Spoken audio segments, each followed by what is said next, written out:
Hey, what's up, you guys? We're gonna set this up live right now. Let's see what we got here. Hello. Hello. Oh, look at that. I can just go. Hi, I'm a partial head. Bada bing. Oh no, we need that. Hi, I'm a partial head. It's Bada nice boom. To see you.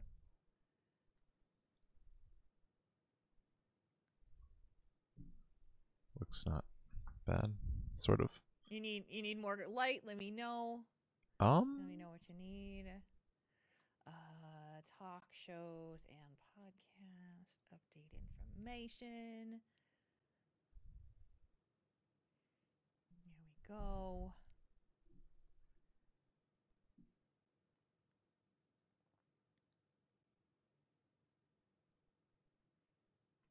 It's still not updated. Let's do this instead.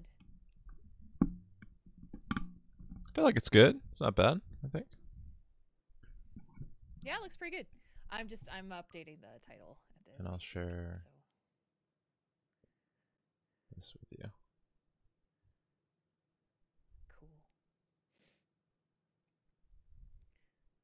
All right. And let me see you. Oh, look, I see you. And Hi. you and you. Oh, hello there. How are you? How are you? I'm good. I'm good. The weather is crap here. It's awful. There was like an inch of ice on the roads. You make this like a little bigger here. Yeah. So my boss said, "You know what? You go home. You go home. Get him out of here. Get him out of here. It'll be all good. You'll be here." So then I was like, "All right. Well, then we can do a podcast. It's gonna be beautiful. It's gonna be lovely." All right. So I'm making sure everything is in its place. And there we go. I'm about half as loud as coffee. Oh, I need to turn you up? Probably. I can do that. Probably. I need to get my stuff so that we can make sure our sounders work. Hi, kitty. Go back to sleep, kitty. Meat yard! Meat yard! Fix it! Alright, I'm turning Jules up right now. Turning me up. Turning me up and turning it down. Let's test that. This podcast is a production of Heroes. That works. Say something again. Hello! Hello. And how do I sound compared to Jules? What's Probably the better. balance sound like?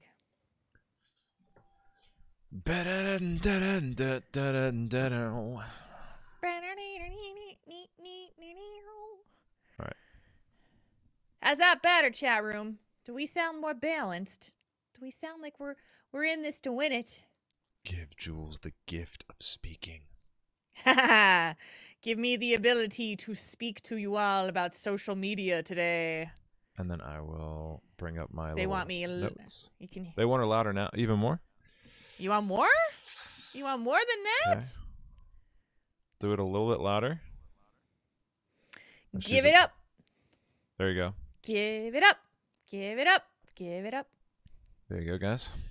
There's a little bit of a balance between the two of us. What do you guys think? That's okay? Cool. Got my notes up here. Sweet.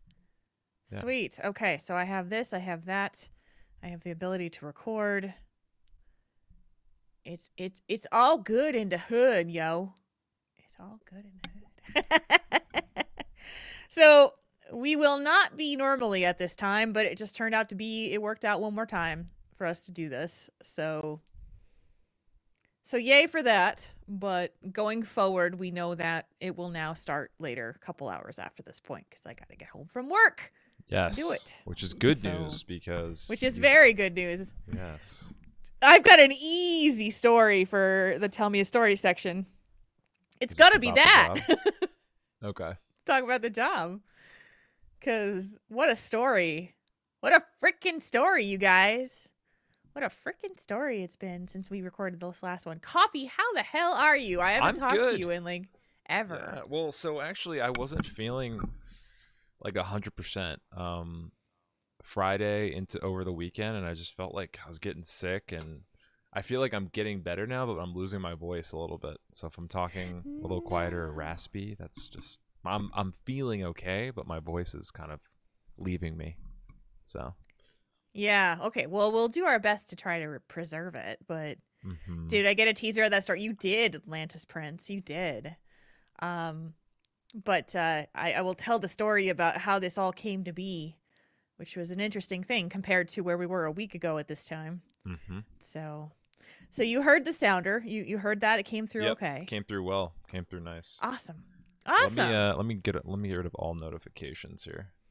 Yep, notifications. Bye-bye. Don't want those. Bye-bye notifications. Okay. Should be good. Awesome. Well, I'm ready when you are. Same. Let's do it. All right. Slide that screen so we can preserve your voice as long as humanly possible. Let's just get right into it. Yeah. I know the feeling, though. I've been kind of feeling like I've been fighting something off, too. So yep. You could just tell it's like it's in the back of your throat, like it's coming on you. Yeah, and your body is just tired and, I pretty much just laid in bed like all day yesterday. Well, I'm going to make this painless and fun for you today. We'll have a good time. Let's do it. All right. The Jules and Coffee Hour episode 12? 12. No. Is it 12? This is... Wait a minute. Sheet 15. Oh, it's episode... So hang on a second. Episode 12. I didn't label it properly because I was busy this morning trying to get everything ready. Because I am not... Okay. Now it's correct. Boom.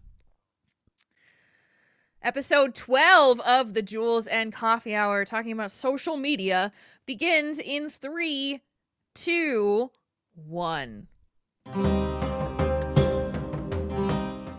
You're listening to the Jules and Coffee Hour, sharing the stories of Blizzard gamers around the world. Pull up a chair. We're glad you're here.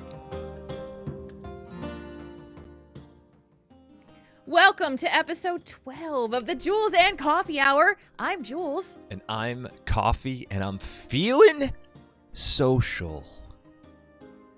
You're feeling social? I'm feeling social. Maybe in the media sense, possibly? Sure. Yeah, why not? Why the hell not? We're going to be very social with you guys today, and a little bit unexpected. We knew we were going to be recording today, but maybe not so early as we are right now, which is awesome. We're finding our comfort zones. We're finding our podcast legs. My podcast brain needs to turn back on too, which is usually something by the halfway point we'll probably be like, yeah, I'm in prime podcast form. So any bumps in the road, pardon our dust. We're definitely finding our legs. I mean, a little known fact is that streamers actually don't have legs. They just have like a torso and above, right? So we're in the pursuit of legs. We're in the market for some legs. Yeah, I mean, I just kind of bounce from one spot to the other. It's kind of how it works. Over to the right. That's right. So, Coffee, we are back again. We had a great episode last week. It was a little random. It was a pretty awesome episode. And we covered a lot last week. we did. A lot of bases. I have a feeling we're going to do that again with the topic that we've chosen for this week, which is talking about social media. This one has a lot of facets, and when I brought this up to Coffee, he was kind of like, oof. Yeah. Love-hate relationship with social media, yeah. I gotta say. Yeah. So, I mean, I feel you on that. I'm the same way. I think it was a really good time to talk about it because, when isn't a good time to talk about social media? So we're going to do that today. And we are going to talk about the things that its impact on our lives, the things it's changed for the better, and maybe things that have kind of made a little bit worse, if you will. Yeah. Which is a strange thing to say. Like, why has social media made your life worse, or how has it made you worse? But I think it's good to talk about it. So that's what we're going to do. Yeah. Are you prepared? Are you prepared for this? I am ready. All right. Well, then we're going to leap like feet first into this. I'm going to play this lovely little sounder, which goes like this. It's time for the topic of the week. We're getting down to business. We're going to talk about social media this week. We're going to talk about the things that it's done for your life, the things that it has changed in your life, and the things that it maybe have made better and not so better. Yeah. So, okay, the very first thing I'm going to ask you. Favorite social media platform, and then put an S on that, platforms. But like, what's your top go-to? I want to say mine is Twitter is my favorite platform. I think that's just the one that's most relevant to me and what I use social media for, I guess. Like self-promotion with my stream, but also engaging and interacting with the entertainment industry. Like Twitter seems like the right one for me, like the hub for that. You know, I've tried to get into Instagram, but there's still so many things I don't understand about it, like hashtags. Yep. Like I know Twitter is uses hashtags as well, but Instagram you can like and they say you're supposed to like use like 25 hashtags or something like that to really self-promote yourself, which I don't understand that so much. And the one that I don't use anymore like at all is Facebook. I just can't. I just don't use that at all. My parents use Facebook like it's, I mean, they use Facebook like I check my email, essentially. Like they're just on Facebook, you know, multiple times throughout the day, very engaged on Facebook, and I just don't use it anymore. So there's that. Yeah. Okay. So I'm the same way, except that so number one for me is Twitter. It's been that way since I started podcasting. I use Facebook mainly just to, right now, my use of Facebook is to be involved in different groups that would be interests of mine that would provide me with information from other people who do the same type of interests that I do. So for me, that's like chain mail, and diamond painting and the things that I do that I get information from other people, like where they buy their supplies and what vendors don't they use, and, you know, like tips and tricks and tutorials and things like that. That's what I use Facebook for. I started using Instagram a couple years ago, and I'm the same exact thing as you. I don't get it in terms of the hashtags. I've been trying to experiment with different hashtags. I don't understand stories. I don't use them. So, and so, but you know, the evolution has always been, for me, number one has always been Twitter. Yeah. Because I feel like Twitter has been where most of my audience and most of the people that I would have connected with mostly would be there. But I'm cross-posting to all three platforms with my stuff because you do hit people who just use maybe one or two of the platforms. Yeah, I don't use Snapchat. I don't understand it. I don't get it. And I'm too old for it, I guess. I don't have a Snapchat account myself. I don't know it. I don't get it. And no. I went to, so a couple years ago, I went to a podcasting conference in Florida, and there was a speaker there that was talking about Snapchat and the way to promote yourself using Snapchat. And I tried it, and I was just like, no. Because the very first thing I did when I created a Snapchat account, and I'm not kidding you, the very first thing that happened is I got a dick pic. I am not kidding. This happened, and I'm like, well, that's an introduction. And by dick pic, you mean a friend of yours named Richard just sent you a selfie? No. That's not what you mean. No, we're talking the genitalia, the full shebang. Richard. The full shebang. Yeah, it was the full Monty, and I really didn't want that full Monty, so because I didn't ask for it. So that was my brief introduction to Snapchat, and I was like, yeah, see ya. Hello and goodbye. So, yeah, pretty much. So goodness. I want to talk to you a little bit about that, and because I think our first social media, I would think we probably would agree on this. Our very first social media connections were made on Facebook, right? Like that was the first real introductions that we had. Yeah, when you had to have a college email account to make a Facebook account. Do you remember that? Yeah.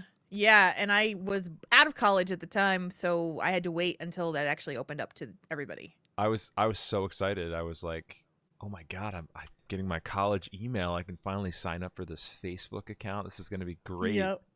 And, yeah. I think like my second semester of college, they like did away with the requiring a college email anyway. So it was like this gift. Like I felt so special. Then suddenly nothing. Then we were all Then the we were all plebs the were let in. same. Yeah. So true. So I wound up, yeah. So Facebook was the first thing that I signed up with, and I want to say that Facebook was one of those things that kind of blew my mind because we could connect to people.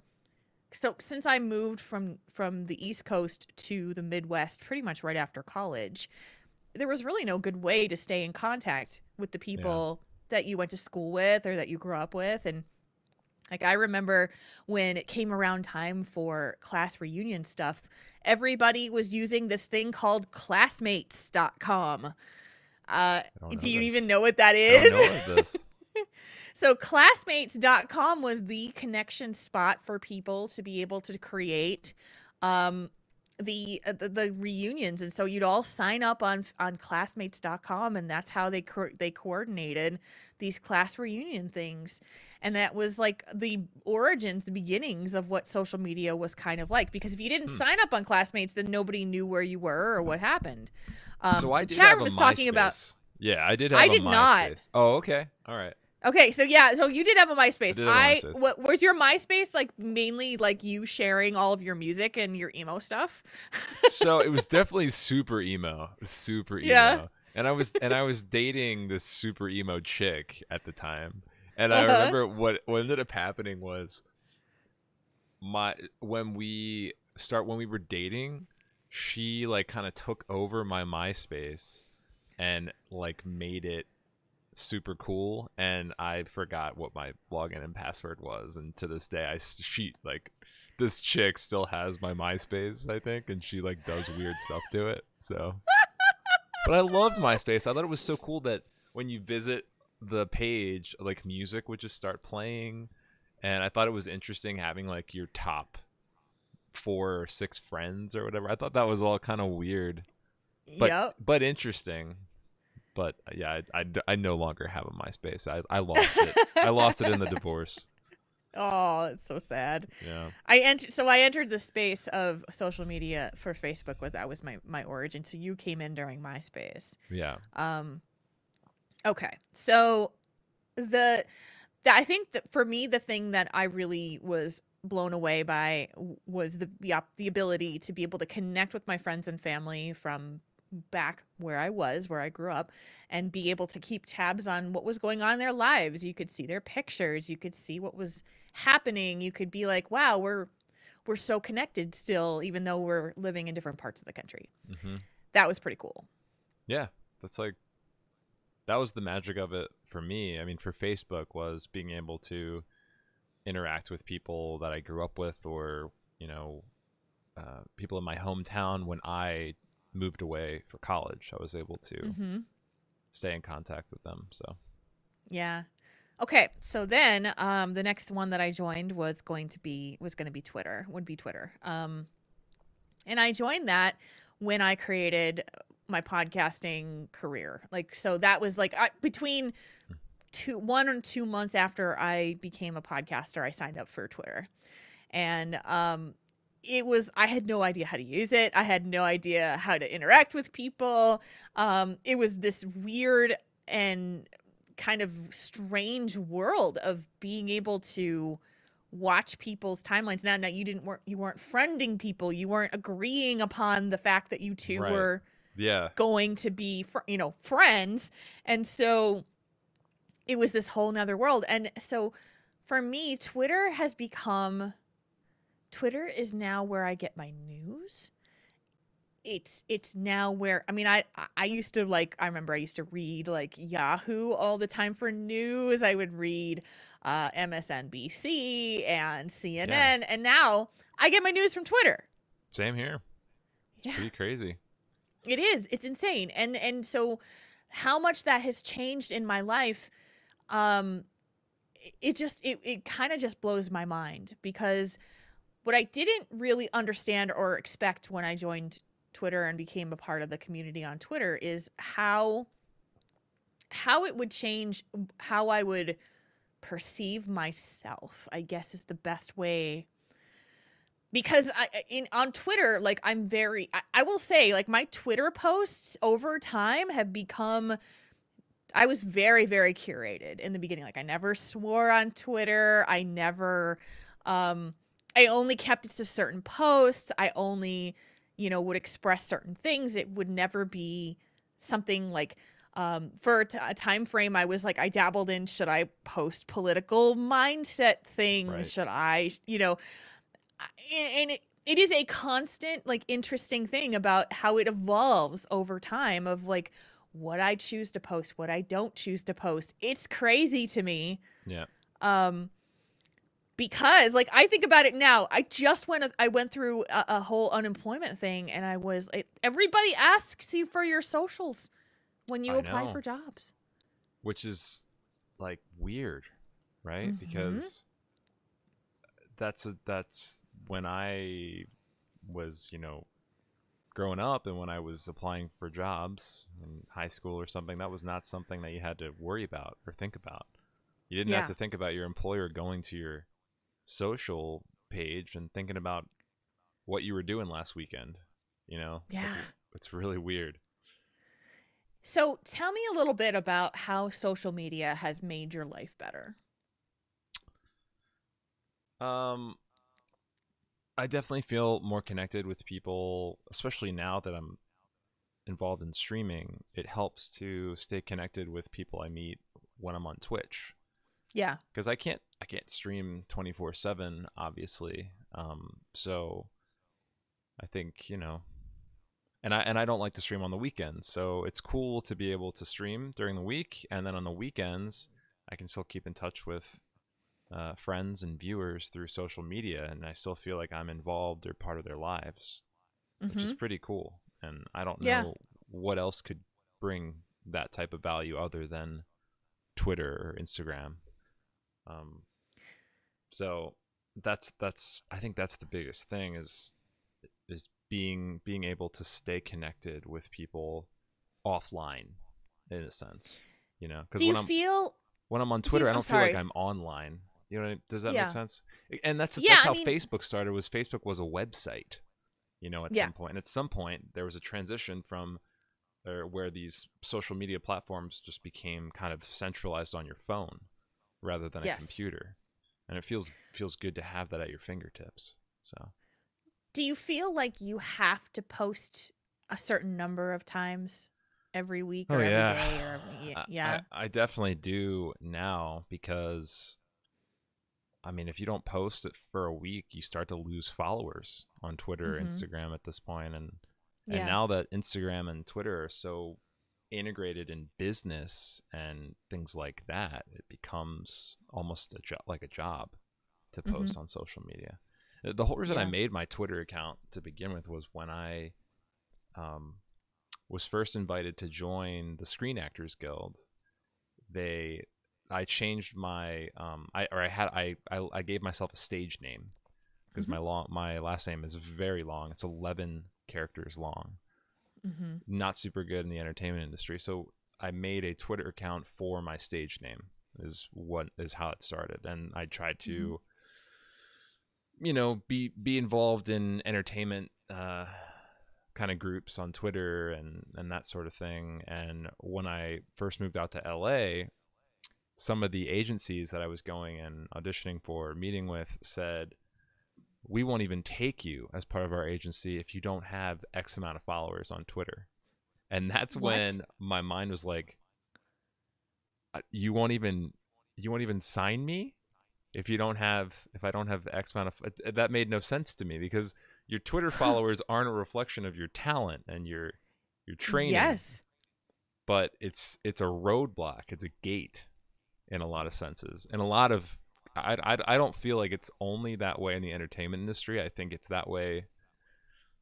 Like, for example, last week I was signing up for certain partnerships for my stream. Mhm. There's like open applications, and there was a note at the bottom that people below like 2,000 Twitter followers won't even be considered for the certain partnership. So it's Wow. just, I feel like the bad part of social media now is that it's also a gate. It's a roadblock in a lot of senses. And if you don't Yeah. treat it like a job and post often and post content that's likable, I mean, that's a whole nother path, is that the people that have a lot of followers technically aren't necessarily the people that post a lot about themselves. They're just posting topics that are in or popular and things like that. And if you're not Yes. posting attractive content, that's stuff that's popular at the moment, at the time, what do you call that, like flavor of the month content, then you're not going to grow your audience, and you're not going to build as fast as other people might build their audience, and then you might not be eligible for certain partnerships.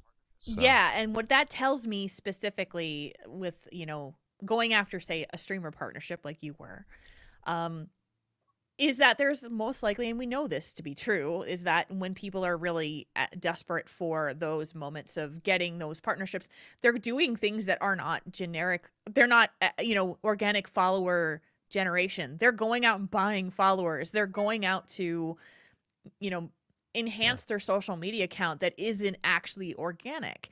I know people that have purchased Instagram accounts. Yep. Like with, like somebody will sell an Instagram account with 20,000 followers. The person will buy it, delete every single picture on it, like take it over and just start posting like from scratch. But he bought this account that has 20,000 followers.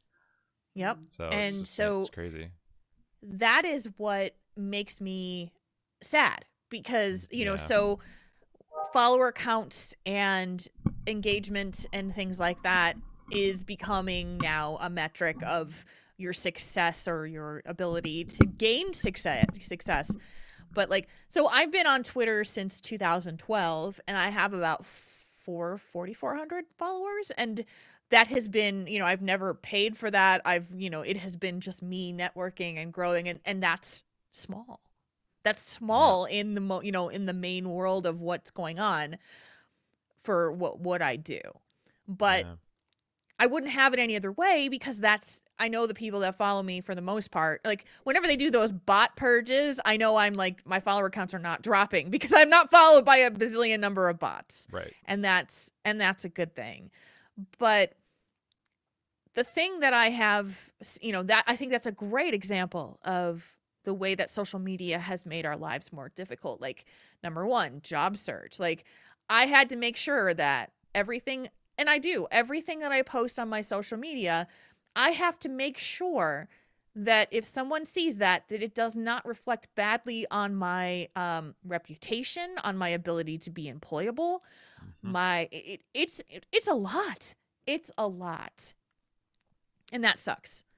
So that part, well, for sure, would be the things that would not have been such a great thing about why social media has been a great enhancement to my life. I mean, so politicians, may not have known they wanted to run for a certain office, back when they were in high school or college, and we get pictures and things from social media that resurface online, and that really throw these politicians under the bus because maybe in their youth they did something, kind of unsavory, unseemly. Yeah. Or there's a picture, right? There's a picture of them in a really kind of provocative situation, and that's just something that people didn't have to worry about a long time ago, but now it's immortalized. It's on the internet one time, it's always on the internet. And I'm thinking about myself as a young child. My internet history goes back to about when I was about 25. So, because the internet didn't exist back then, but we have a full generation of people who have had their entire lives documented on the internet, whether it's been by them or if they're, if they've got one of those goofball parents that decides to create a Facebook account or a Twitter account about them beforehand. You can tell how much I like those, but you seem like it's something you're really passionate about. Can't wait to discuss more. Oh man, I I'm looking at this now, and I'm I think about the things that maybe I had done when I was in my teens or my 20s. A stupid picture that I might have taken some point or something, and how that could, if it ever resurfaced, would that hurt me for me being a dumb 17-year-old, Yeah. or a rebellious 15-year-old who didn't want to listen to her parents anymore. And that is a world that we live in now that this generation will always have to deal with. That Mm-hmm. scares me. That does scare It's a me. little. That is a little scary. It really Yeah. is. The other thing that I think has been, and I've talked about this on a number of podcasts in the past, is that we live in a world where social media is so curated in terms of its content that it creates the standard of how people should be, look, feel, perfect families, perfect environments, and to the point where we're constantly stressed out of not meeting that standard. And I heard this great quote. I don't even know where it was from, but I think it's and I use this all the time. And it is, don't let someone's highlight reel become your day-to-day. Don't compare their highlight reel to your day-to-day. Because like anytime you take, like for me, I will take like 15 selfies before I use the actual one that I actually want to put up on social media. Mm-hmm. It's just, that's how it's going to be. Whereas, and those perfect family photos of that great piece of, that meal that someone is eating, that's filtered, that's posed, that's, Right. created. The Instagram world right now, where someone is taking this amazing picture. Well, someone else took that gorgeous picture of that woman standing in front of that beautiful scenery.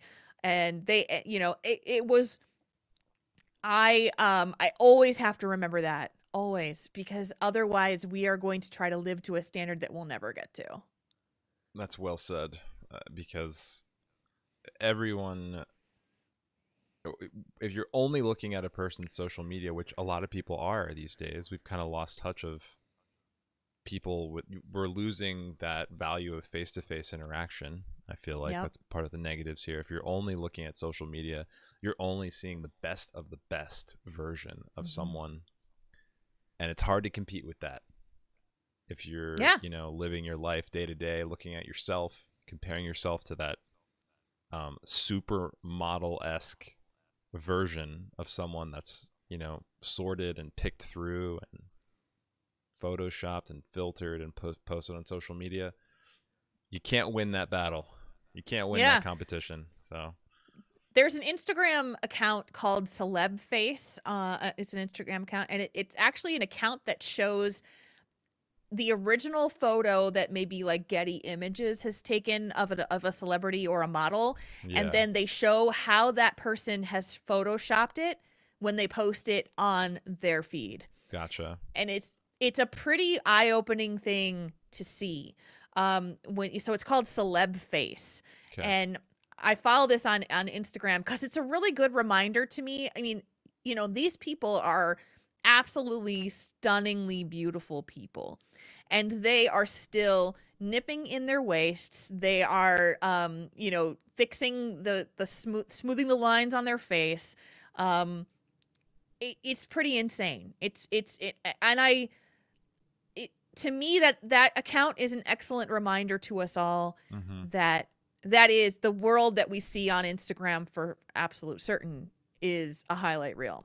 It's a highlight reel, like, because you don't see that person like snotty faced without makeup on having a bad day, like waking up in Yeah. the morning with an allergy attack or something, like we would normally do as day-to-day people. Right. um so that part is probably the worst for, and as much as I like Instagram for the attractiveness of the photos and the the imagery that it provides, it has set this precedent of people like wanting to become massive influencers on that platform, and it has become even, it is harder than Twitter to become an influencer on Instagram because of the way their algorithm works and the way their hashtags work. Hashtag.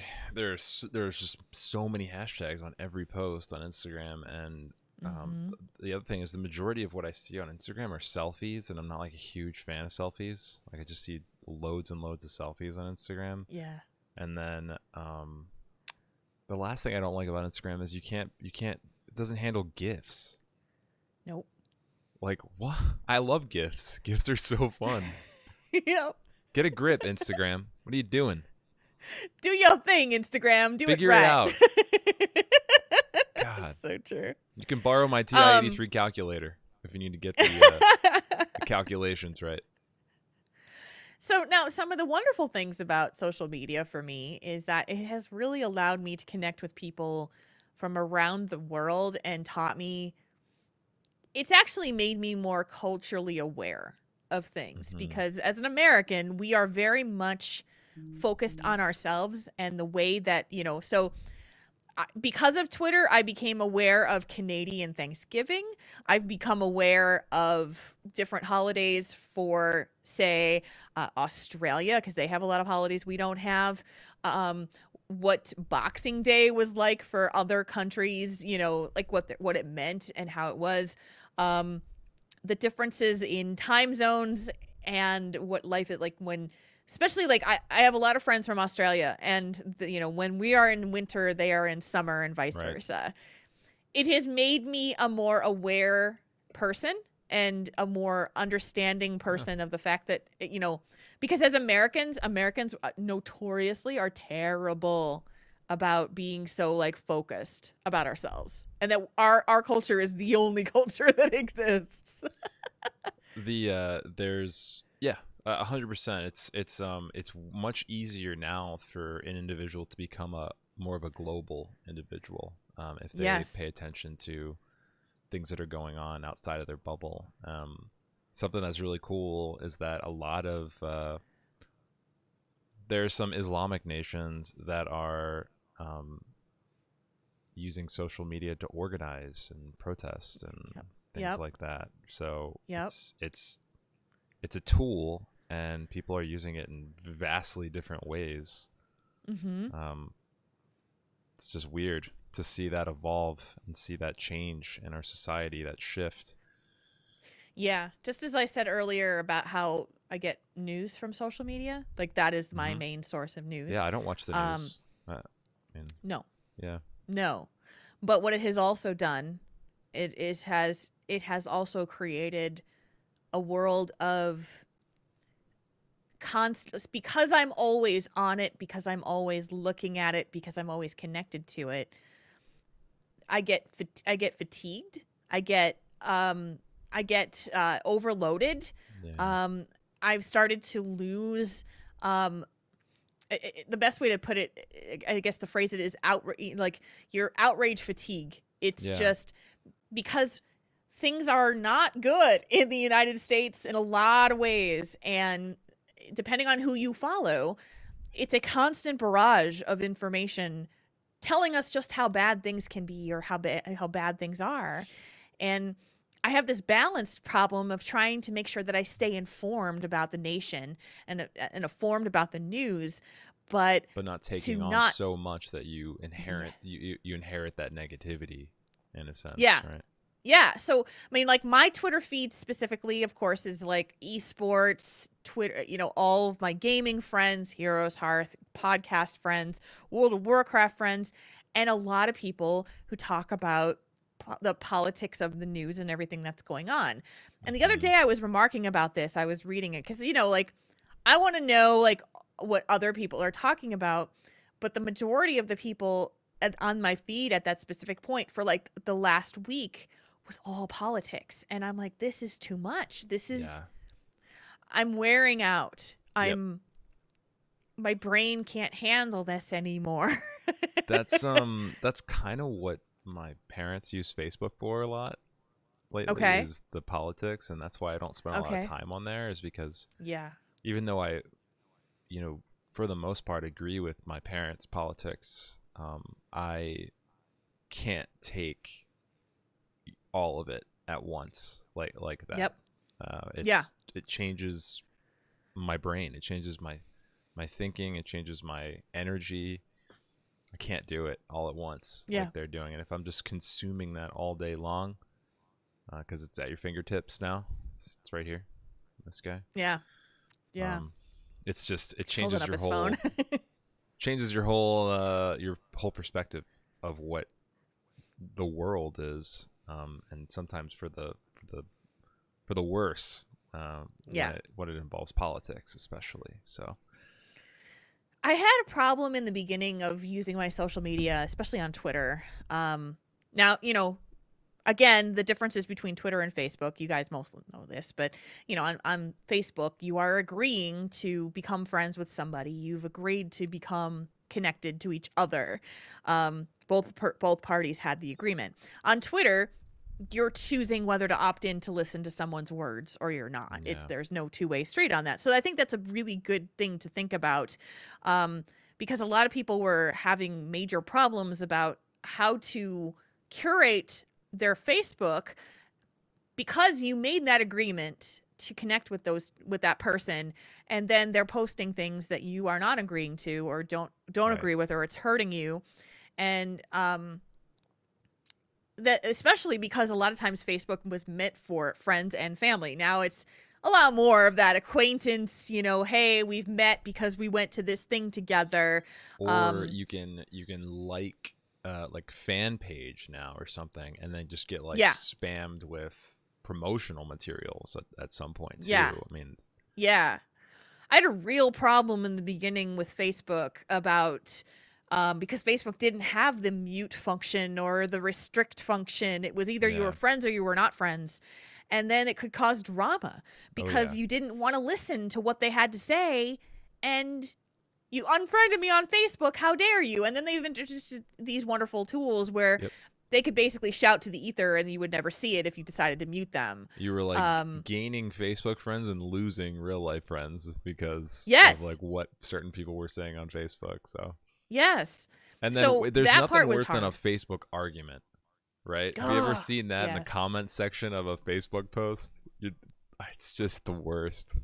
Oh man. This happened to me. So I stopped posting stuff on Facebook that wasn't like chain mail or cat pictures a long time ago. Same. But I'll give you a really good example of this from probably a year ago now. I was dipping my toe into the online dating scene for a little bit of time. Now, is that considered social media or no? Is that not social media? No, it's not. Okay. It's a social interaction, but I don't think it's social media, and we can talk about that in a minute. Yeah, because there's got to be a fine line in there somewhere. I'm curious. Yeah, about that. Well, so there's a reason why that I had to speak about that because in my experiences, my short experiences which are no longer happening of doing online dating, I had some really creepy interactions with people, and so one time I had this awful interaction with this man. And I chose to actually screenshot the conversation and post it on my Facebook as a venting moment. And it's something I don't normally do. Did Richard send you another selfie? He did not. But here's what happened. Okay, so here's the scenario of what happened in this interaction. I matched with this guy on, it was Bumble, I think it was the app. And I matched with him. He said something. We made two back and forth statements, like small talky statements. And the next thing he said to me was, if I asked you to come meet me tonight, would that be weird and creepy? And this was 10:30 at night on a Tuesday. Oh. So seriously, this guy, 10:30 at night on a Tuesday. I was like, yes, that's weird and creepy. And he then goes on to tell me that he lives with roommates and has a couple cats, and it's not what it looks like. And I'm like, okay. And then it was like unmatched. No, this is super weird and creepy. So I take a screenshot of this and I post it on my social media and I said, guys, do not do this. Do not do this. It is weird. It is creepy. And then I had a guy who I was acquaintances with on Facebook. Like we'd become friends on Facebook, but I only kind of knew him through random podcasting stuff start to say I was being a bitch because I assumed that this guy meant bad things. Oh I mean, my. yeah. So I, of course, had these people jump to my defense to say, maybe you shouldn't tell women to not be creeped out by someone who creeps them out. Like, seriously. And it became this battle that I wound up actually blocking this guy about on Facebook. And I was just like, this is why I don't post this shit on Facebook, because people are obnoxious. They're obnoxious about this stuff. Like, all I wanted to do was vent, and this is why I don't do it. This is why I don't do it. Yeah. Because then it brings out the worst in people to basically tell me I'm wrong. And then I thought about that situation. And I was like, you know what, Jules? You want your social media to be an echo chamber. And what I wanted was to be able to post this interaction on Facebook and have people come to me and say, yes, you were right. Right. Yes, you are justified. Yes, that weird feeling that you had is justified, and I validated it for you. I wanted an echo chamber. Mm-hmm. I think that's and what I realized too. Right. And it's so okay. Let me ask you about this. Let me ask you about that. Is that okay? Is that because that interaction literally made me stop posting that kind of stuff on Facebook or anywhere? Is it okay because to I'm want realizing an echo chamber? Right. Is it okay? And at that moment, is it okay to have wanted an echo chamber where people were just going to basically say yes or right? And I don't want to hear anybody who's going to tell me I'm wrong. I think that is okay, especially on Facebook, because you're saying it to your friends. Both parties are accepting a friendship, right? Right. And accepting that friendship, you guys are supposedly in support of each other. So for someone to say something that is not supportive of you on Facebook, especially, it's different, I suppose, if it's something in a very public thread of comments of non-friends. But on Facebook, especially, you would assume that someone who is your friend on Facebook would be supportive of a statement you make on Facebook. You'd think. You would think. You'd think. Yeah. And the people now, my Facebook is kind of weird because my Facebook is me as a public persona, and so people will friend me on Facebook that I may not necessarily know. Mm-hmm. And if they start acting up, or I don't like what they're posting, I'm basically going to put them in restricted status so they can't see what I post and I don't see what they post. Put them in a timeout. But I basically do. Yeah, I do that. Now in my I have an account under my legal name, which is what the people who I grew up with know me, but I don't post on it. I never check it. So it really doesn't count. That's where I'm at with that too. Yeah. And the one that I have now under Jules Scott is basically me posting cat pictures and chainmail stuff. Like, that's literally what I post on the Facebook, and that's it. So it's interesting to me that I realized that. And, I've had a couple of moments now on Twitter too, where I have had to delete a tweet because it was like, I thought I was trying to say something echo chamber-ish. And it turned out to be not that at all. Okay. I've got an example of that too. And it's, I'm curious. Okay. I'm going to I'll put it out there. I will put this out here. I did delete this tweet, and it was way back when. It was actually right after, we're going to edge on the political side a little bit, okay? And disclaimer, we're going to edge on political, but I'm using this as an example. It's okay to tickle the politics sometimes. Okay. All right, we're going to edge there.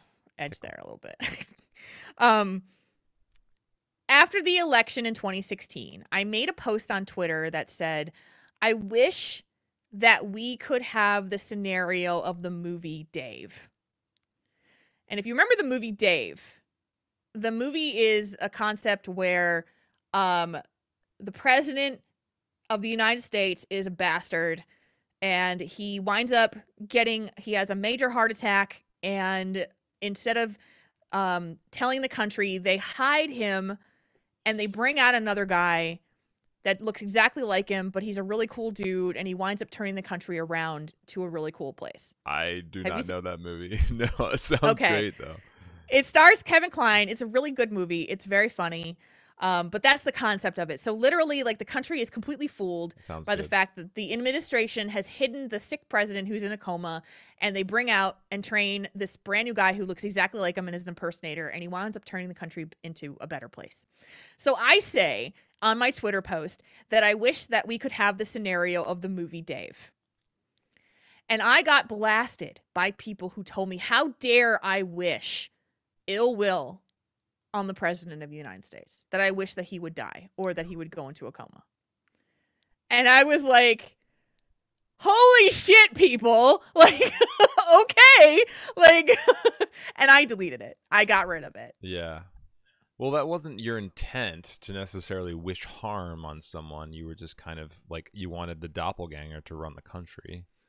You know what I mean? But that was a prime 100% valid example of your intent not being read. Yeah.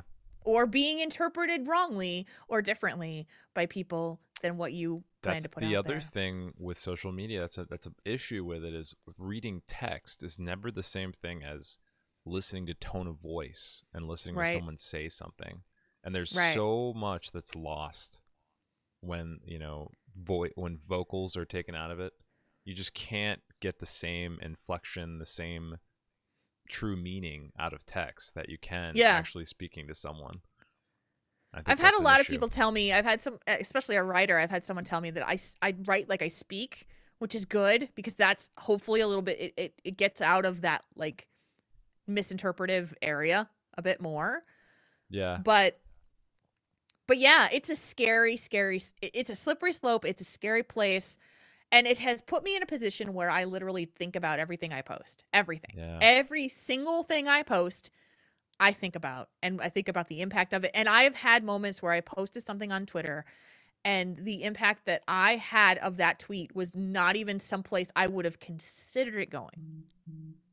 It just goes in a place where I'm like, I could not have predicted this if I tried. Yeah.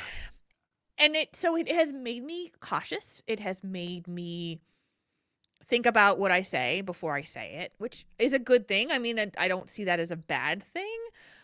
But are you getting 100% truthful Jules Scott when I'm on social media versus when I sit on this podcast? No. You are seeing me 100% authentic here, and I say things on the shows that I do not say on social media.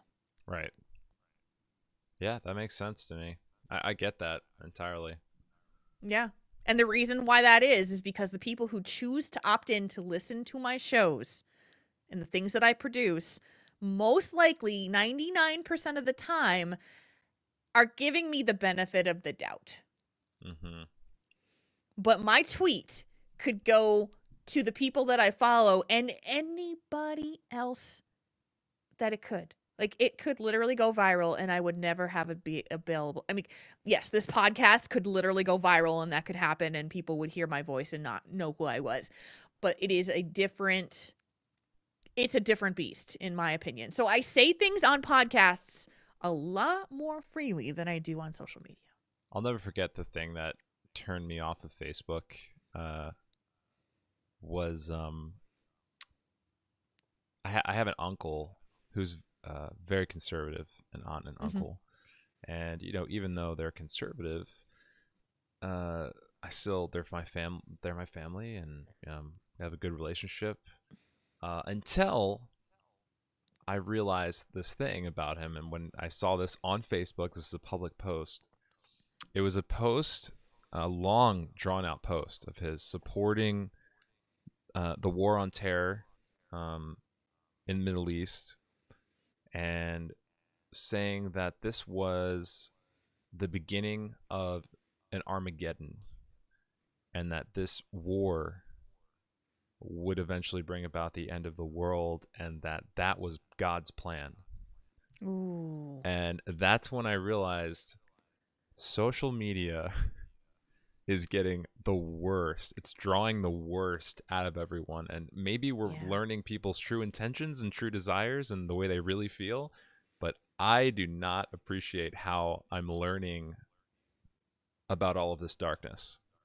Yeah. that is inside other people. I don't like that I can just go on there and see this darkness and this evil that exists in people that I find close to myself. Mm-hmm. That scares Yeah. me. And that was a moment where it really scared me. And to this day, I don't really go on Facebook that much. And I don't see that sort of thing as much on Twitter. There's definitely evils on Twitter, but I find that it's less about things like that. I don't see that as much. I think, well, it's definitely there. Twitter absolutely has it. It's there. But I think what happens is the perception between, just as I said earlier, Facebook is a transactional agreement. Mm-hmm.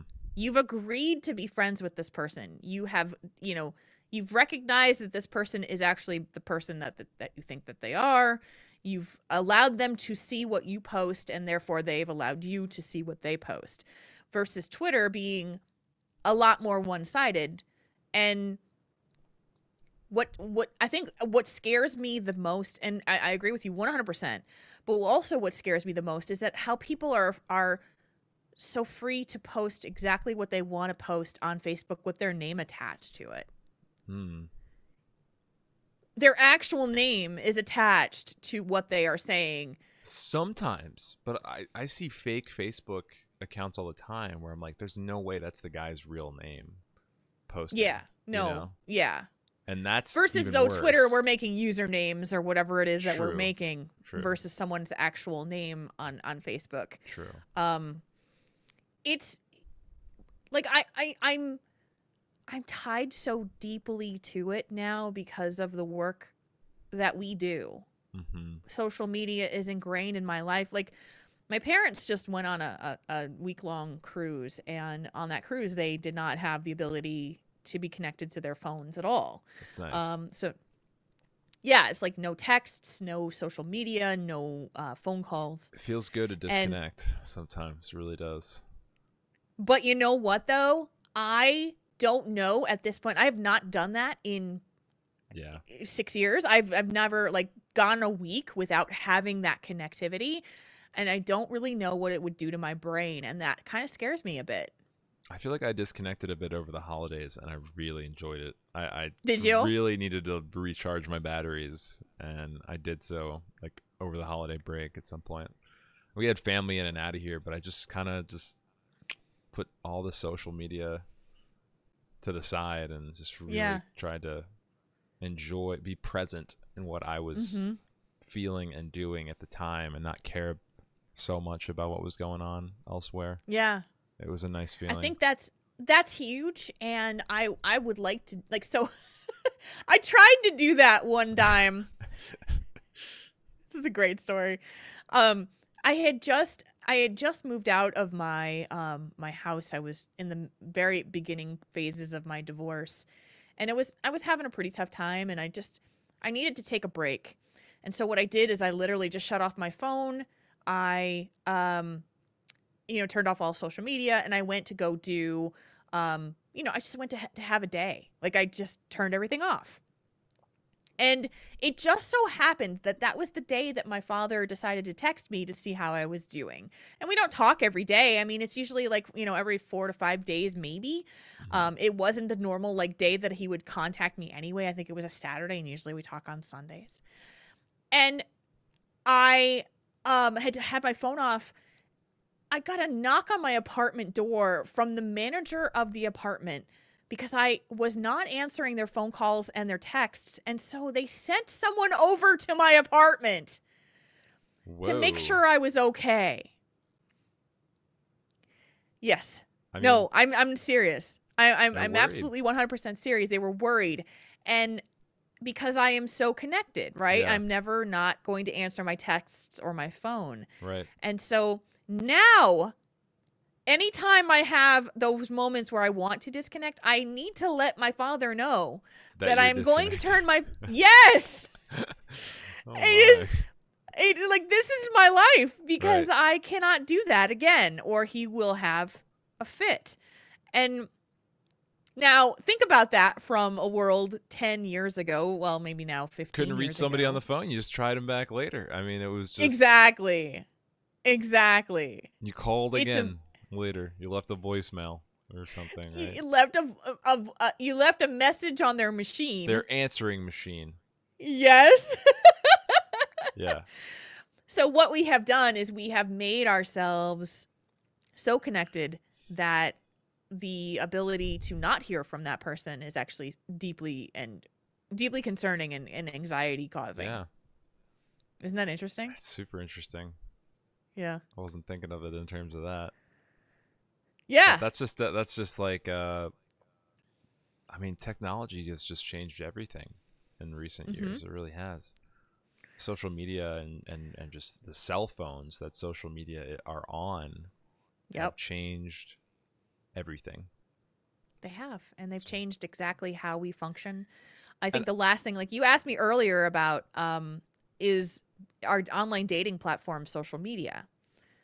Um, yes and no, but yes, but I was gonna say because there a form of social media. I feel like you can interact, engage people on online dating yes, platforms. and that was actually very difficult for me because if we wound up getting into a conversation with somebody and they found out what I did, they could go out there and they could go look up Stalk you. exactly who I was, watch YouTube videos of me talking, um, get an advantage over me being able to, like, unless I knew what their name was.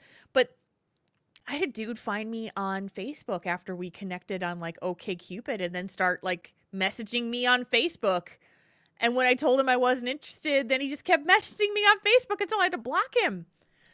And it was like, no, this is not it, Yeah. it's a weird it's so weird, dude. It's so weird. This is kind of What a we good the segue into the letter we received this week, I think. Yes, I think that's you want to read it? Sure. Yeah, let's do it.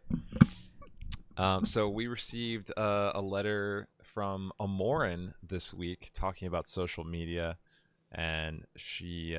So I'll just read it out. It goes a little something like this.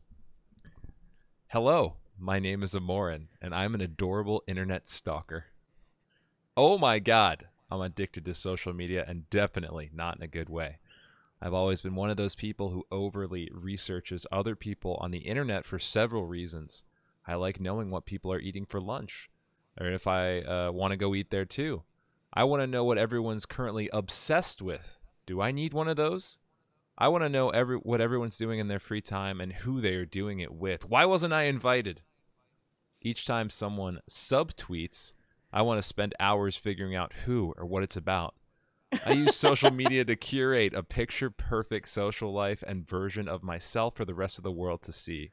Only the best moments of travel, food, friends, and the cutest selfies make the cut. The times where the darker side of real life shines through for me on social media is very rare, and that's what I prefer. I don't want the world to be there watching and waiting while I live tweet a breakup, a lost job, or any other sort of tragedy. The amount of likes I get on certain posts doesn't make me feel any better or validated, but I think for a lot of people it does, and that's something I'll never understand. Whether you're asking me for job advice, a potential interview candidate, or just the run of the mill DM slider, you can bet that I have scoured the internet for any red flags before I even talk to you. You will get Googled. I will find your Facebook, Instagram. I will have looked through your recent Twitter history. The big problem comes when it's someone I'm interested in because I get hyper fixated on everything they're doing. I will totally look through all their pictures with all the potential past significant others and judge the heck out of them based on that. It's weird to me how much little things like friend activity bar on Spotify can affect your life. I've had people make playlists specifically for me or listen to songs that they've wanted me to see them listen to. You can even see what kind of a mood a person is in by seeing what they've recently been liking on their Twitter. My brain seems to always crave this heaping pile of worthless information. Anyways, yeah, now I probably sound crazy, and social media gives me constant anxiety, but I just can't quit it. Hashtag like, comment, subscribe. I think that's so relevant to what you were saying, and that is Mhm. when you find someone on an online dating site, now you suddenly have all these options and avenues to pursue in terms of, looking at who that person really is, what they're Yeah. interested in, what they Yeah. do. I actually appreciate that. I think it's a good opportunity to get to know somebody specifically, like, It can are there be, any red flags? Yeah. but like Amoran is saying, a lot of what ends up there are just the best version of yourself. You know, you can only the what Yeah. did she say? Only the cutest selfies make the cut. Yeah. In No, her it's own true. words. And you can watch you you can watch someone's social media and basically see what they're doing. Like, so my social media, for instance, like, so because my content has always been so much of a diary Mm-hmm. of who I am and what my life is like, and now that Torn Think Tank has ended, that was actually, and people have told me this, like, the show was actually an opportunity for them to find out what was going on in my life at the time. And so my social media has always been like the extension of that, and now it has kind of replaced it.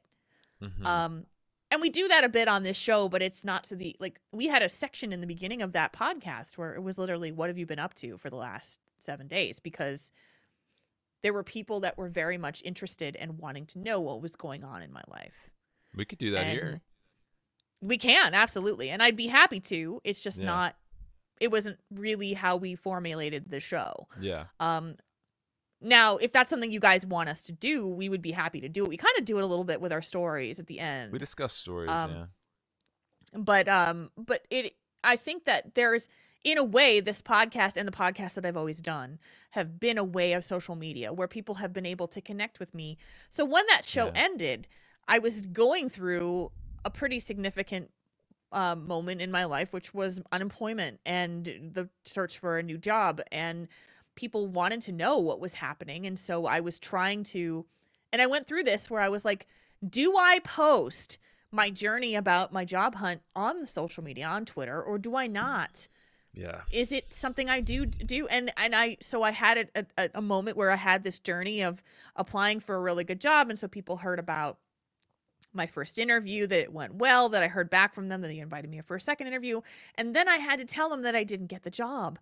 And I made the decision on that point to say, I'm not doing this anymore. Yep. Because I don't know if I want you guys to deal with this kind of, I still don't know the answer to this, Coffee. I really don't. Like, do people really want that diary style? Like, I freaking hate the diary style to the extent of people telling me what they're having for dinner tonight. Like, I'm gonna make pot roast tonight. Like, I don't freaking care. Like, Yeah. I don't If people ask me, care. I'll answer, but I don't, just openly disclose all that kind of information. And the thing that this relates to most in my life, especially specifically your job search, is when I first moved to LA, one of the things I was doing is posting on social media every time I had an audition and what I was auditioning for. And I would take a picture of the studio lot that I was walking into and where I was and things like that. But what I realized is that I'm not going to book 90% of these auditions, Yeah. And do I really want my social media feed to be 90% of me saying, didn't get the job, better luck next time for me, things like that, and then another like string of people posting, good luck, break a leg, oh, better luck next time, you'll get them next time, that sort of thing. Yeah. No, I don't want that. So I no longer post anything about auditions. When I go out to read for a part or something, I never post that on social media. It's interesting, and this is literally a conversation that I have with myself monthly about what my content on social media should be, could be, shouldn't be.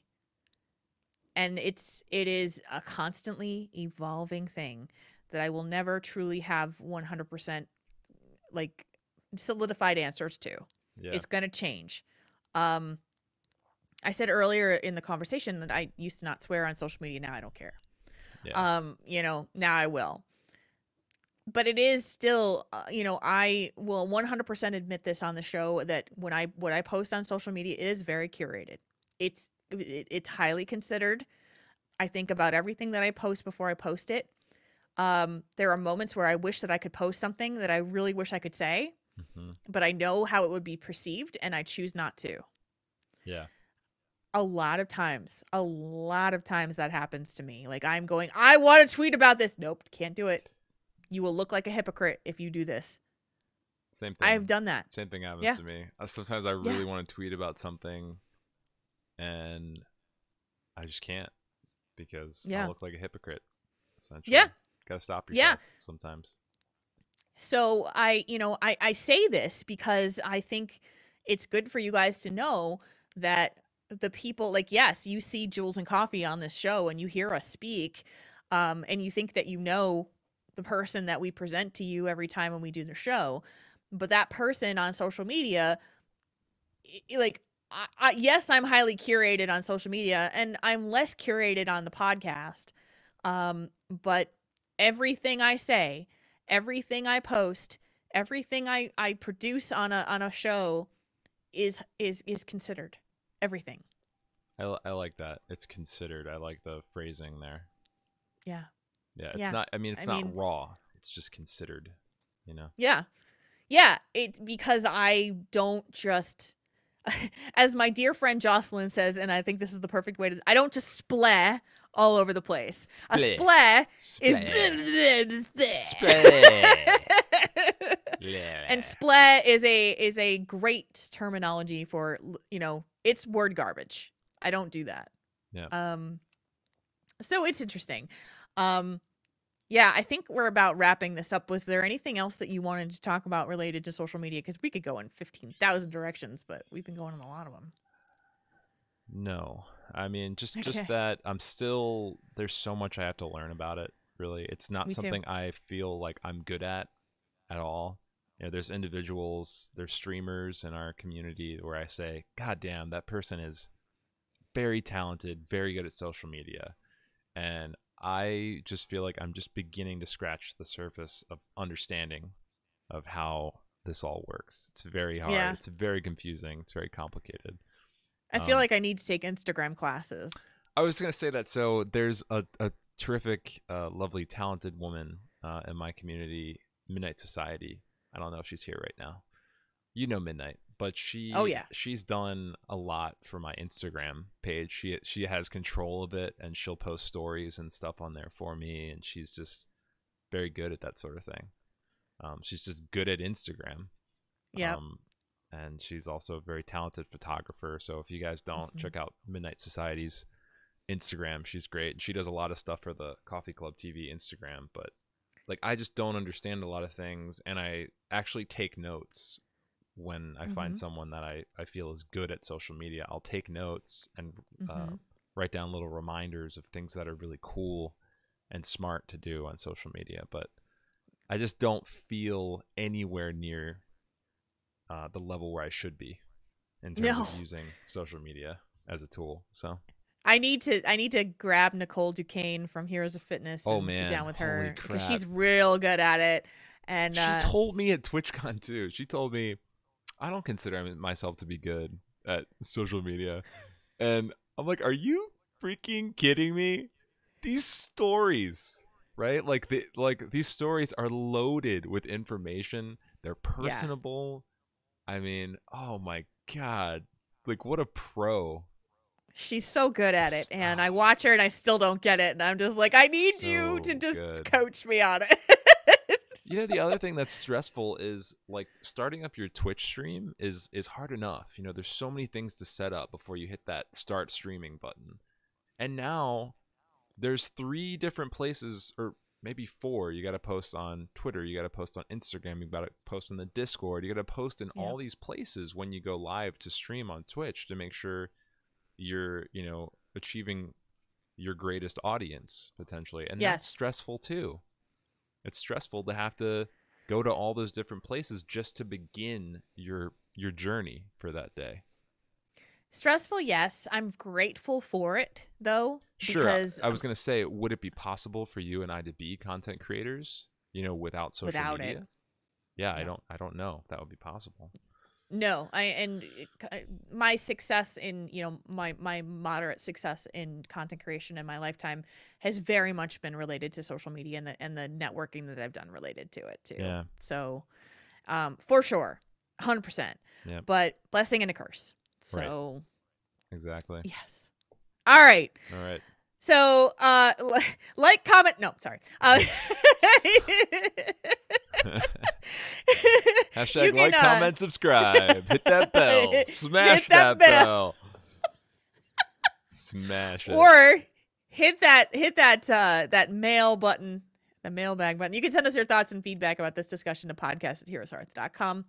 Send it to us on social media, that wonderful place. You know, you can go to @HeroesHearth ENT. You can hit us up on our own Twitters. But every week we're going to be hitting up a new topic. Coffee, I'm going to do it live on you again. Okay. I think I have a topic for next week. Ooh, I think I already came up with one. Let's hear what spice. You never say no to my topic, so I kind of just. No, there ride may it. come So, a day where I say that's bullshit. We don't. Yeah. You don't know. Yeah. I don't think you're going to say that to this one. So here's my Okay. here's my proposal for topic for next week. All right. Friendships. And the topic related to the world of friendships in your lifetime. The topic came around because I think about how friends have come and gone in my life and the impact that they've had in my life. And maybe my situation is unique and maybe it's not. But we've both talked about friendships and maybe that we haven't had as many as other people, whereas some others are social butterflies and have, oodles and oodles of friends. So I want to talk about friendships on the next episode. All right, sounds good. It might be a little rehashing though, like you said about, my history of games, because my friendships that I have are from games. So it might Sure. be like, but as long as I think though, and the aim that I have with this conversation is that I have a theory of my life, and I believe that it is true that people come to you and become part of your life to teach you something. And sometimes that means that they're there for a good long time, and sometimes that they're there for a very short amount of time. But every friendship that has come into your life, that you've let into your life, has had an impact on you in some way, shape, or form to teach you something. that is fair. I agree. And I Okay. think this will be a good conversation for sure. Good. Okay, so that's going to be next week's topic. I want to talk about friendships, the impact of friends in your life, and I want to talk about that next week. So if you guys have contributions to that topic, please, podcast@heroeshearth.com is where you can send it. We are now going to be on a regular schedule-ish. Coffee has to travel. Is it next week you have to travel? It is. Yeah, I won't Okay. be there. I won't be here next Monday and Tuesday. That's fine. Yeah. But our So- regular, if you want to join us for the live broadcasts, our regular recording time is going to change to a little bit later and not after rank win anymore, because I will tell you guys a story about my new job that started this let's past week. Hear it. Yes. All right, you want to tell me a story? All right, Let's do it. Let's do it. Hey, Coffee, tell me a story. You Do you tell have yours one? first. I do have Oh, one. you want me to tell you? Okay, Yeah, I all want to right. hear about your job. All right, sorry. Here we go. Last week, we talked about how I had applied for a job and I was very interested in it. I'd gone through the whole process. It actually spawned the conversation that we had last week, which is talking about gatekeeping. Because of the second interview and somebody saying to me in this job interview that, I was not a real nerd because I didn't see Lord of the Rings. I mean, that was the job. That was the situation. So they turned me down the prior week on Wednesday.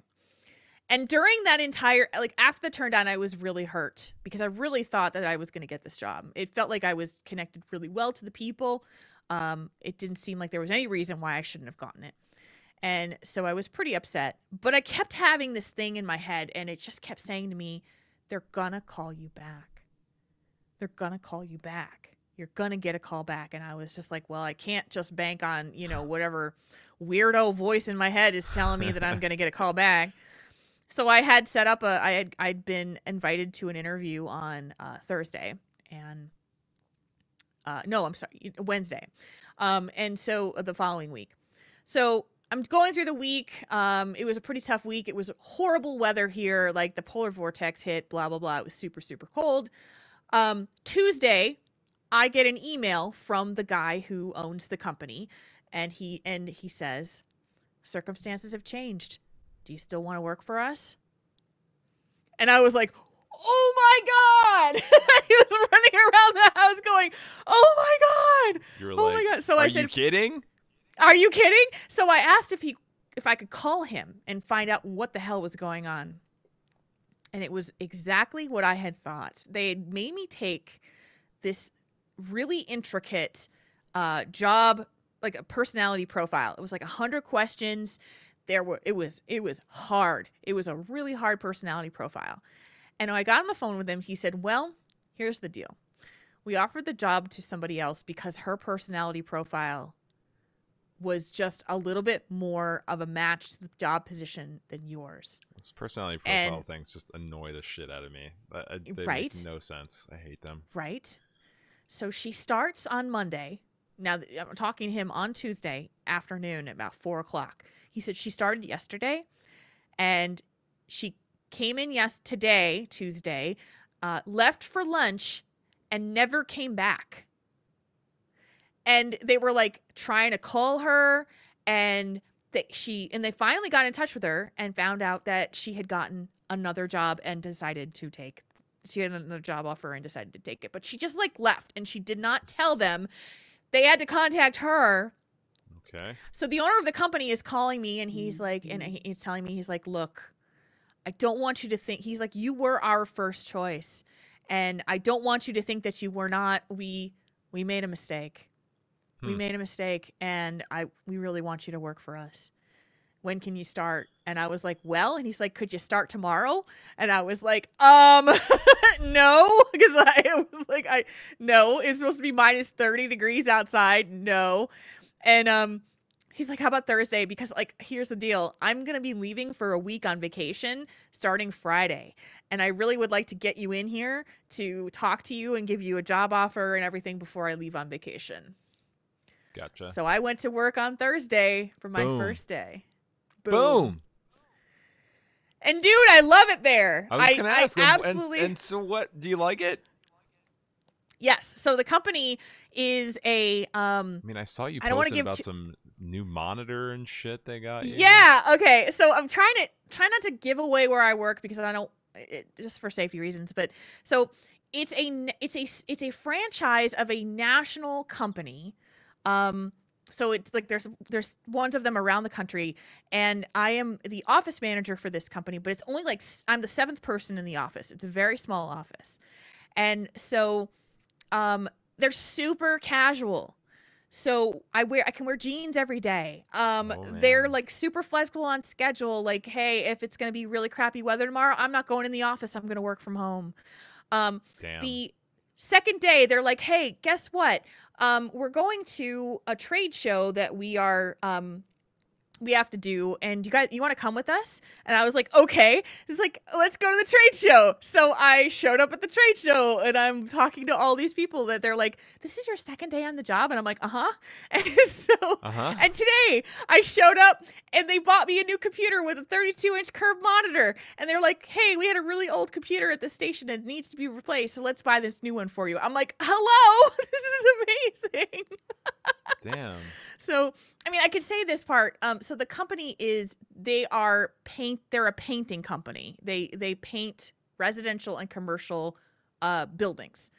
And so it's a franchise of a larger corporation. Got it. And so I'm an office manager. I'm dealing with the customers that are calling in to get estimates to deal with that. I am working with all of the people who manage the painters and all that kind of thing. I love this place. They are amazing. They are so cool. My boss texted me on Saturday. She's like, you know that coffee creamer you were talking about? I bought some for the refrigerator. I was like, cool. Thank you. So, yeah, very, very cool. I'm super stoked. Like, that's just not a common thing to enjoy your job the first week. Like, most people start their job the first week and they're like, Jesus Christ, this is going to be just a pain in the ass. I feel so overwhelmed. I'm anxious. Yeah. We've been joking. So when we were at the trade show on Friday, it was around, it started around 12:30, and we all started laughing. I'm like, hey, guess what? They said, what? I said, I've lasted longer than the other girl did. And they start cracking up. And I said, well, I'm not leaving because you drove me here, so don't worry about it. I can't leave physically. So we've been giving each other shit around that the whole time, and it's just been really funny and silly. They super love that I'm a gamer. And here's the best part. In the basement or the lower level, they have a Buck Hunter game cabinet, the big one, like the thing, Buck Hunter. Okay. And they're like, we just play Buck Hunter whenever we take a break. And I'm like, oh my God, this is amazing. freaking We buck have a hunter. we have Okay. a video game in our office. Like You need to what? get HOTS on that 32-inch curved monitor. Get that going I around know. lunchtime. I Get it. know. I know. Yeah. So it's been a little bit of a weird transition because I've been working from home for the last 2.5 years, and so going Yeah. back to an office a little How bit far is the strange for commute? me. 10 minutes, Oh which is man. great. God, that's Such a great incredible. commute. Like, so I'm my boss and I will text in the morning if the weather is supposed to be really bad tomorrow, and she's like, yeah, I've got a bunch of training stuff for you that you've already got. I can get all of it on my computer here, so I could do it all at home and not have to travel. And Wow. she's like, yeah. And just I am so what a great story of, like, I really wanted this job. We felt like it was going to be a great fit. They're It just fell like, we made through, and then and then they they were worked like, we out. made a mistake. So That's amazing. yeah, I'm so stoked. So now, like, we ordered a bunch of, I have to wear, I don't have to wear a uniform, but it's like they have all this branded gear that basically they sell to their employees. So I have, like, now I have branded sweaters and polo shirts and stuff coming. You're So sponsored by the company. I'm gonna be Is sponsored. Jules and Yeah, Coffee Hour sponsored now? not yet. By the painting company? Damn. So, but it's I'm really excited to do something different and to work with a really cool group of people. So, and to be paid That's well. awesome. Like, they're paying me super well. So I was like, yes. That's awesome. So that whole thing we talked about earlier in the year, Coffee, about me rebuilding, I've Mhm. done I've done a really good job right now of getting that goal into place. Like, Right. ugh, I'm And breathing so much easier that now. feels so good when you feel comfortable Yeah. enough to do your best work in all the Yeah. areas of your life. God, that feels so good. Feels so good. I feel like I'm so much more just stable and not anxious all the time, which is a beautiful feeling. Really, it was really getting. I mean, I didn't like, again, I didn't share this on social media very much, and I didn't share it on podcasts very much, but Yeah. I wasn't in good shape for quite a bit of time, financially and emotionally, because of my job instability, and I wasn't Mhm. being paid very much previously, and I actually have a steady salary now with the potential of earning commission based off of what I sell over the phone, if I, if I want to. Um, and, like, hello, like, I have really good customer service skills, and so if I could be paid for doing a good job, like, that makes me very That happy. gosh darn phone voice that you've got. Yes. Jesus. Yes. I'd buy anything from you. Literally. I'd buy any damn thing you mention. I'd just buy it on the spot. Welcome to Jesus. the Jules and Coffee Hour. How may I help you today? I'll take 10 of them. No, but So that is, congratulations. Congratulations. thank you. That's amazing. Thank I'm so you. happy I mean, for you, really. literally 360 from what happened last week. I'm very, very happy. I feel so much better. I can't even tell you how much better I feel. That's so good. So, I'm so glad. so tell me a story. Tell me what's going on. The biggest story that comes to mind for me is last Friday, HeroesHearth hosted Fight Night right here. Yes. And it was a wild success. I mean, just an absolute blast. I mean, Yes. had almost 1,000 people in here just enjoying some high level Heroes of the Storm play. It had the same magic of HGC, but it was even more special somehow because it was completely community driven, community run. People were here because of all the right reasons, and it was just insane. I mean, there was biddies flying around left and right. There were it was like 500 gifted subs or something like that. It was insane. It was insane, and you just saw the best of the best of this community all in one place, and it was magical. And it was on a Friday night, so it's like, normal people on a Friday night, go out to a party or like a bar or something like that. We were all inside or glued to our freaking computer monitors or our TV or whatever, and just reliving and reimagining what a competitive Heroes of the Storm, event could be like to us, and it was incredible. It was so fun. It was. Yeah. Shout out to Jay Howe and Lauren and Kai Berry's Workhorse and everyone involved. It was magical. I can't wait to see more of that here on this channel. It was pretty awesome. It was, Awesome. and they worked so hard. I was in on the ground up from the planning process. I was not directly involved in the decision making of it, but I saw it all come together, and the community just bonded in a way that was just like, we had this idea, and it was Workhorse's idea, but we had this idea of, let's see if we can crowdfund it in a way that would be beneficial to the teams, and to see the bits flying in, like, it was but over also, $800. all the old copy pastas came back. That was all the copy pastas. So many, like, it was I was dying laughing the entire time, honestly. It was so funny.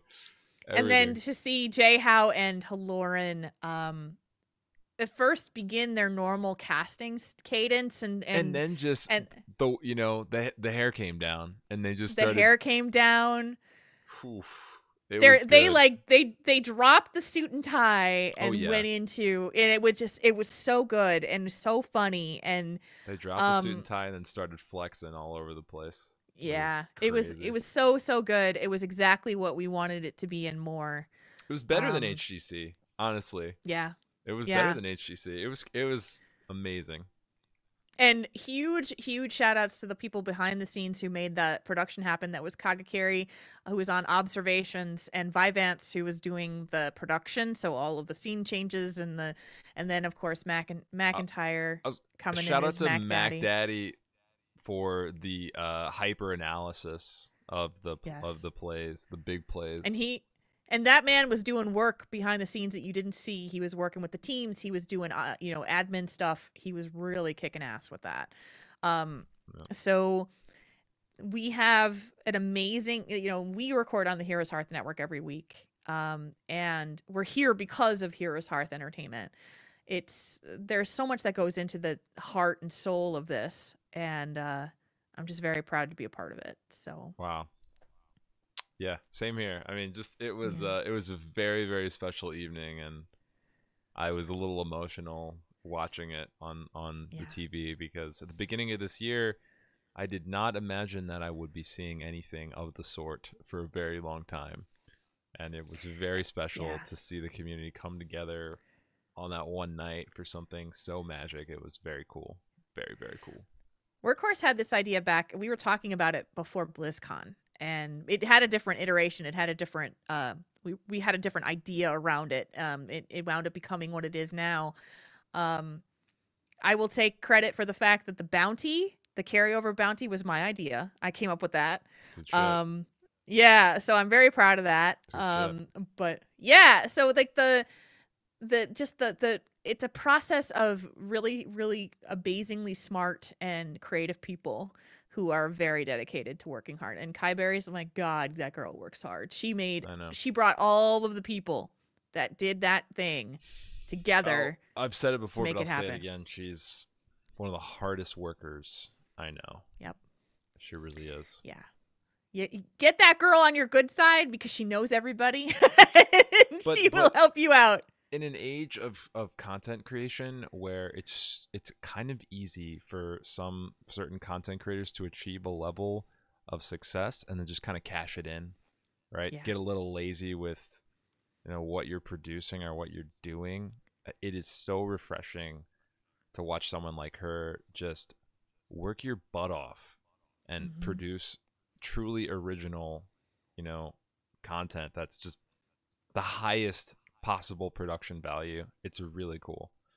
It is. Shout out to her as well.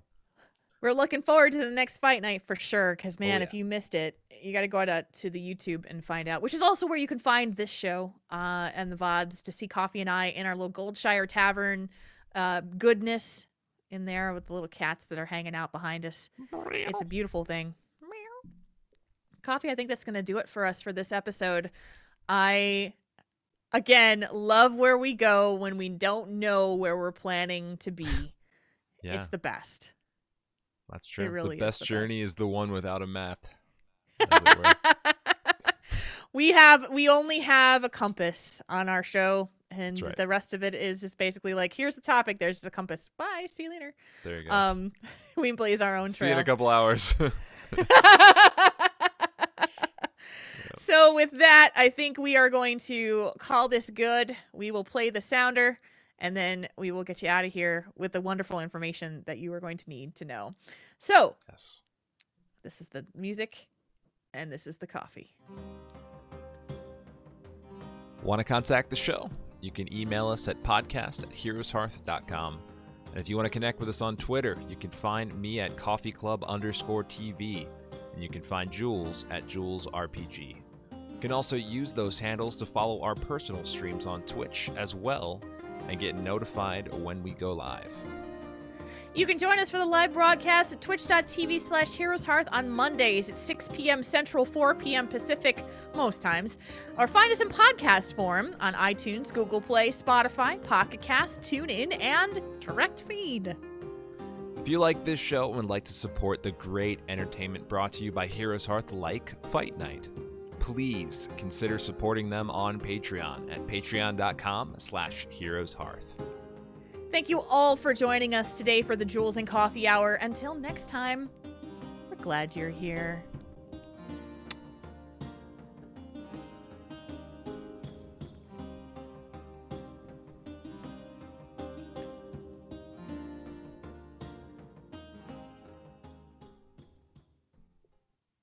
Yay! It's a We podcast. did it!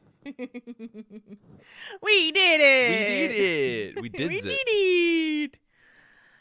Oh, that was fun. It was good.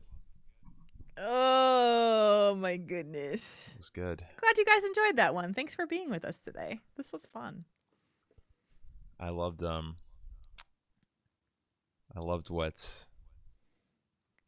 An orange Bob cube. Zom wrote up here. My 35-year-old son and I watch your stream every night. Our favorite hero is Greymane. Every time he's picked, we both go, "Oh!" I love it. I love it. Can we get an That orange is kitty in awesome. the back too? We can work on that, Wicked. We could probably work on that. Is the other one still behind me? Yeah, the gray one's under the sign. Gray one's there, yeah.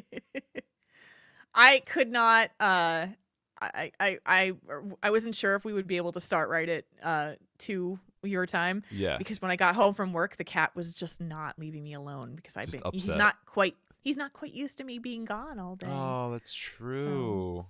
He's getting used to it again. But he settled Oh. down probably about 10 minutes after I told you we could do it, and he's been sleeping ever since. So Yeah. thank you guys so much. Thank you, Shaky. I appreciate it.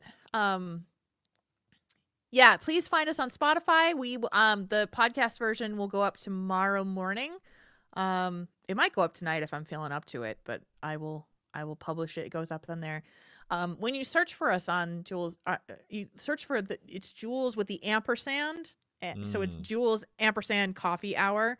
I realized that recently. I had to explain that to somebody. Yeah, 'Cause I could couldn't find change it. that. I could change that on the feed so it doesn't do that anymore. But I mean, that's what it's called, though. It's like yeah, I know. It's just a little harder to search for it. true. I wonder but- if that might be. I'm not sure. Yeah, we'll see. Yeah, I may try changing it. It's something I can easily do on the feed and see if it will be easier to find. But yeah, so very, very we definitely appreciate all your downloads and shares. Let people know Yeah. about us too. Yeah, please do. If you guys if you have topics of things that you want us to dig into, please don't hesitate to ask. We reserve the right of rejection of a topic if we don't feel like we could really do it justice or if it's gonna cause a lot of drama. But it, more and more, what I realize is that you and I don't finish the conversation. When the stream is over, when the podcast is over, and I love it when people pick up the reins and just continue driving that topic and that conversation. I love to hear everyone's view and take on what we were discussing. So even if you don't have input for the next topic, we'd love to hear what you had to say about the current topic, or even a topic from last week or something like that. It's very, very cool to hear your take on that as well. So I hope you guys will contribute to the conversation. Just shoot an email over to podcast@heroeshearth.com. Yes. Drama, baby. Drama mama. No drama with the Maddie B. No drama. Drama mama. So at that trade show that I went to on Friday, one of the things that we had in the booth that is a promotional thing is that the owner had a Hot Wheel or a Power Wheels vehicle, like the ones that little kids can actually drive. Oh my. And like a truck, and they wrapped it with branding of our brand, just like our main vehicles, like the company vehicle. So it's a great thing to take to like a trade show because it catches eyes and things like that. But it's a nightmare to try to move this thing. So it was it was me and my male coworker were trying to navigate it in, and my boss, when we were leaving, she's like tiny girl. She jumps into the truck and starts driving it out of the trade show. Oh boy. And we're all cracking up, and it's got the eyes of everybody. They're all watching. That's the kind of thing for me that you got to put on social media, right? Yeah. So I actually videoed her in the truck. But the company doesn't really have a lot. I was asking her about that. I'm like, do we have like Instagram or anything like that? No, not really, because it's like, not really what we've done in the past. So I've been wanting to learn a little bit more about, trying to brand social media for an actual like a brand, not necessarily a virtual brand like what we have. Right. And so yeah, it's interesting. But it was hilarious because we had to, like, it was in a hotel, and she's riding this thing to the elevator, and I'm just like we're just laughing and cracking up, and everybody's laughing. It brought people smiles to their face. They were so happy. They were just loving it. Yeah. And I said to her, I'm like, the next trade show that we go to, the next home show that we do, you got to like drive that thing around and give people candy and stuff. Like you got to do that, That's how you market. So, yeah. So anyway, it's pretty funny. It was actually that. It was a Barbie Jeep, but it was, this was it a branded Barbie vehicle. Jeep? Well, I think it was a boys like Jeep kind of thing, not the actual like Barbie Jeep. But then it was branded in the company colors, with the wrap and the phone number and everything on it. Right. It was very funny. So anyway, it's kind of like good shit. I know, I'm so Midwestern. And Lauren, we read your email. We did, Amorin. We read Thank your you email for your letter. That was so good. Definitely helped drive the conversation. It did. No, I very much appreciate that you said that. And it came up so naturally too. Yeah. It was good. I don't plan that stuff normally. I'm not like reading the letter and going, where can I transition? You caught that so well. I was like, oh my God, that was perfect. It was exactly what you were talking about, like at the moment. It was great. It's so perfect. Can't believe there's more stuff coming to HOTS. Yeah, Decker Kane skin I saw. It'd be awesome. Yeah. I'm excited. I hope I'm like kind of secretly hoping we get some codes to give away. I know. That'd be great. For. Extending the board game event was genius. Yeah, I mean, they gave themselves more time to. Do you think those skins will go live tomorrow? I think they will. Mm-hmm. I think they'll be live tomorrow. Because the board game event ends today, right? Yeah, today's the last day for that. Something. So tomorrow. So most likely it's tomorrow. Yeah. Pretty sure. Because that do you see PTR has Rhaegar can now self ancestral again? I saw. Yeah. Good Lord, that's Bring him awesome. back. Bring him back. That's awesome. So excited. Yeah, I'm crossing my fingers for codes that we can give away like this week or something like that. All right. I'm hungry. Same. I'm so hungry. I need dinner. Who let the dogs out? Ooh. Who? Ooh, Who? ooh. Who? Did you play Twitch Sings yet? So I loaded it up. I'm having an issue getting my camera in there. Kind of weird. If I have my camera on, it wants to go to Discord and not go into Twitch Sings. Weird. Having some technical issues. Not All right. sure. Am I supposed to just disable my camera in OBS when I swap to the scene where Twitch Sings is, and then hopefully Twitch Sings grabs my camera? I'm not sure. I have no idea. What is Twitch Sings? Twitch Sings is a new game that Twitch is developing where you can do karaoke basically on Twitch. Yeah, that's exactly what it is. And only certain people are able to get into it because it's only in beta. So you have to be invited to the beta, but Coffee's in it. I can drop my code in the Discord and you guys can all do it, I think. That's how it works. Yeah. Yeah, it's just you have to get invited and then you can invite your friends. Yeah. But I've been Yeah, right? Doesn't it sound perfect for Coffee? I was telling him, I'm like, you gotta sign up, and then he got in. There's some good songs on there too. There's some bangers. Yes. Yeah. Yes. So I totally want to see you do it. Okay. I want to do it with you. So well, I'm definitely streaming on my own channel tomorrow, Thursday, and Friday. I'll be streaming on my own channel, so we'll have to see. Now we have to wait for me to come home from work, but yeah. I know. It's okay. You're doing That's awesome okay. stuff. Thank you. I know. I'll take you to the candy shop. What I'm hoping is that when things are kind of settled and everything, I can start making some future plans so that I can make a trip out to California and have a little little vacay. Hell yeah! And by vacay you mean like dual stream. Yeah, Jules and Coffee hanging out together in the studio. Jules and Coffee in the studio. In the lifetime. Yes, that'd be great. Up in my studio.